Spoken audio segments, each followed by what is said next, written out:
Oke, halo guys. Balik lagi bareng gua di channel Dividend Investor TV. Oke, kali ini gua pengen bahas saham BSSR ya, guys. Tadi dia baru aja RUPS bagiin dividen final tuh. Yang nilainya nanti kita bahas ya. Dan IHSG hari ini positif ya, guys. Dia naik 0,63%. Oke, lumayan lah. Nah, dia BSSR nih.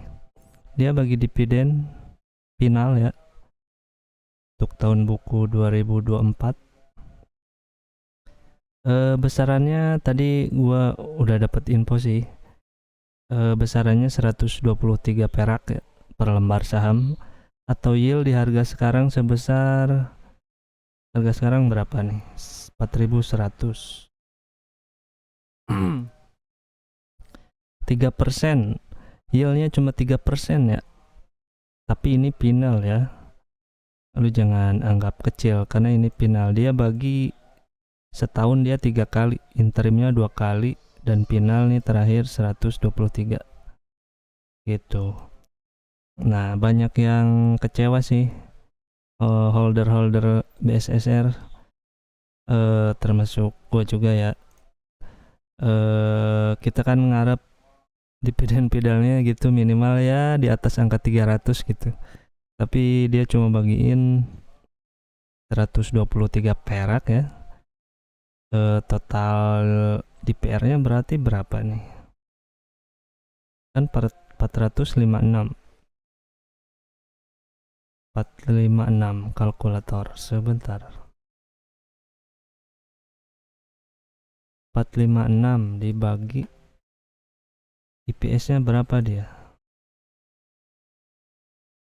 Tahun 2024 796 dia punya IPS.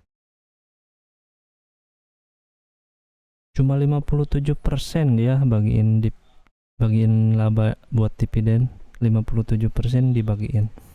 Kalau tahun kemarin kan 85%, 2023. 22 109, 21 86, 20 131%. Ke bawahnya ini pas Covid 34%, sebelum Covid sih, pas mau masuk. Tapi dia tumben nih, tahun ini dia bagi cuma 57%. Ada apa kira-kira? Apa mau ekspansi? Apakah benar dia mau jadi ekspansi kolam lele? Itu cuma guyonan ya guys. Ya banyak bertebaran di stream katanya mau ekspansi apa gitu. Cuma itu kan cuma bercanda ya. Soalnya mungkin pada kecewa jadi bilangnya begitu. Padahal kalau di total ya, dia itu 456. Kalau lu punya rata-rata di angka 4000 aja, itu yieldnya lu dalam setahun udah dapet 11%. Itu termasuk gede ya. Soalnya kan tahun ini batubara, saham-saham yang lain sih sebenarnya juga turun juga yieldnya, nggak gede-gede amat gitu kan. Jadi ya BSR juga kalau 11% setahun ya, kalau menurut gua sih udah gede ya, udah lumayan mantap itu. Nah, tinggal lu para, khusus buat investor pemula yang belum masuk, apakah lu tertarik dengan hal seperti ini atau gimana? Nah, itu balik lagi ke diri lu masing-masing ya. Gue cuma ngasih gambaran kalau dalam setahun dia bisa balikin yield ke lu sebesar 11%-an. Kalau tahun kemarin sih lebih guys, hampir 15% gitu gua juga dapet gitu. Kebetulan gua pegang nih saham, nggak banyak, gua diversifikasi aja ini, dan kebetulan saham ini masuk ke dalam portofolio gua gitu. Bukan ajakan jual beli ya, gua cuma ngasih tahu aja. Nah gitu. Jadi dividen final dia bagi 123 perak. Nah, kalau lo misal beli di harga sekarang, di harga 4 ribuan, 4.100 misalnya, lo akan dapat dividen yieldnya sebesar 3%. Nah, tapi kalau lu masuk sekarang dan lu ngarepin dividen, menurut gua sih harganya bakalan cenderung agak turun ya gitu. Soalnya kan banyak holder yang merasa kecewa gitu. Banyak juga yang buang barang, tapi moga-moga aja banyak yang buangnya banyak ya, biar harganya makin murah kan. Investor yang lama kan bisa nyerap tuh buat averaging down atau DCE gitu kan, lumayan kan, nambah muatan, nambah lot gitu. Jadi gue tekenin buat lo yang belum masuk atau perlu mau masuk dan lo bertipikal dividen investing, panjangin horizon investasi lo. Jangan cuma target setahun dapat segini, tahun 2 tahun 3 tahun, itu nggak berasa kalau kata gue. Kalau pakai teknik dividen investing, minimal lo target lo ya 5 tahun ke atas, 10 tahun gitu kan, itu baru mantep. Sekalian lu ibaratnya lu dalam setahun ini lu nggak usah deh ngarepin terlalu banyak return dari saham yang lu sedang lu kumpulin ya. Ibaratnya lu kerja aja terus lu beli tuh sebulan selot gitu, apa 100 lot gitu. Nah, setelah lu nggak berasa minimal lu target 10 tahun. Nah, baru setelah lu 10 tahun lu boleh tuh berharap dividennya balik lagi bisa, dan bisa nutupin biaya dan gaya hidup lu gitu. Jadi ibaratnya 10 tahun ke depan lu tinggal menikmatinya. Sekarang lu waktunya menanam, ibaratnya gitu. Lu tanam pohon sekarang kan gak mungkin besok berbuah, ya gak? Gitu. Jadi lu harus sabar kalau benar-benar lu investor sejati gitu ya. Kalau trader ya itu kan gua nggak tahu tekniknya, jadi gua nggak bisa berkomentar banyak gitu. Tapi kalau lu seorang investor, ya panjangin lah napas buat investasi lu. Jangan cuma setahun 2 tahun lu pengen ngarep balik 20%, 50% gitu. Itu nggak mungkin sih, tapi kemungkinannya relatif kecil ya. Karena kan dividen investing itu lu kayak seorang kura-kura atau siput gitu loh. Untuk mencapai finish lu tuh emang lama. Jadi lu harus bersabar gitu.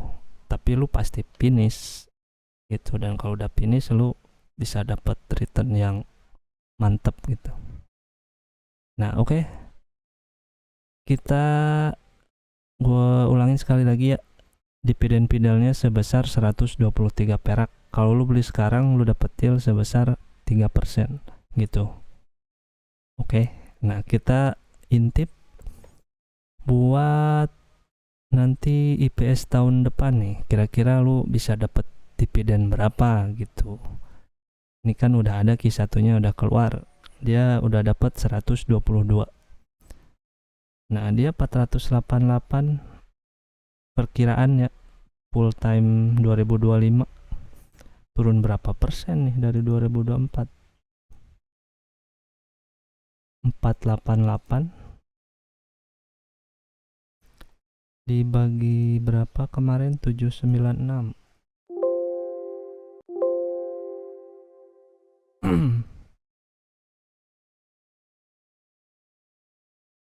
Turun 40 persenan, 60 persenan. Sorry, 39%. 796 kurangi 39. Iya. Turun sekitar 40 persenan untuk tahun ini. Nah, kira-kira lu mau ngitung di berapa nih? Tahun ini kan tadi 57% DPR-nya ya. Taruhlah kita samain. Ini buat jaga-jaga aja, lu hitung dalam kondisi terburuk gitu ibaratnya. Ya paling buruk sih nggak bagi dividen. Tapi kan dia kan dari historinya kan dia rajin tuh. Kayaknya kalau nggak bagi agak tidak mungkin gitu ya. 1%-nya ibaratnya nggak bagi, 99% bagi gitu. 488 kali 57%. Ini gua akumulasi ya, dia kan baginya biasanya 3 kali tuh. Nah 278, misal lu beli di harga 4100, yield lu tahun depan 6,7%, atau anggaplah 7% lah paling minim ya, 7% gitu. Nah untuk tahun depan lu jangan terlalu berharap banyak, kita doain aja Q2 nya dia Q2, Q3, Q4 naik ya, semoga aja naik besar dan IPS nya bisa naik juga. Nah untuk harga wajarnya, kita perkiraan harga wajarnya berapa nih kira-kira untuk harga sekarang ya, dia kan 57%, IPS nya berapa nih? Mana tadi IPS totalnya 456, kalau di harga tahun ini 456 kali 10. Sebenarnya sih ini kalau berkaca di kinerja 2024 dia masih di harganya sih guys, 4100 kalau menurut gue sih termasuk murah. Ini berdasarkan perhitungan dividen ya, bukan IPS atau apa-apa yang lain, tapi berdasarkan apa yang dividennya dibagiin gitu, kali 2 sampai 9100. Nah kenapa kayak gini, misal lu 1900, kalau lu punya harga di segini, minimal lu dapat 5% dealnya setahun gitu. Kalau 4560 ya lu dapat minimal 10% lo udah dapat setahun. Nah kalau tahun depan ini kan 488 nih anualnya, perkiraan 488 kali 57% sama dengan 278 kali 10 aja. Nah ada baiknya kalau mau lu nunggu di harga 2700-an nih, ini untuk berdasarkan perkiraan kinerja tahun depan. Kalau lu sabar dan lu mau nunggu di harga segini ya boleh-boleh aja, tapi kan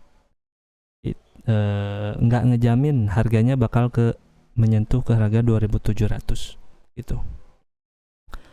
Kalau lu bisa kalau harganya bisa bisa beneran terjadi, misal ke turun 2700 ya alhamdulillah kalau kayak gitu, asalkan kinerjanya sesuai hitungan ya harganya turun juga ya nggak masalah gitu. Apalagi kalau ada masalah dari eksternal, ibaratnya ada berita-berita buruk apa gitu, bukan dari si perusahaan itu sendiri yang mempengaruhi harga, itu bagus guys. Jadi kalau ada sentimen negatif yang berasal dari luar perusahaan itu sendiri, gua yakinin itu kalau buat investor itu merupakan hal yang baik ya. Jadi lu sediain cash, lu bisa beli di pada saat sentimen buruk itu datang dan harga suatu perusahaan atau saham itu turun gitu.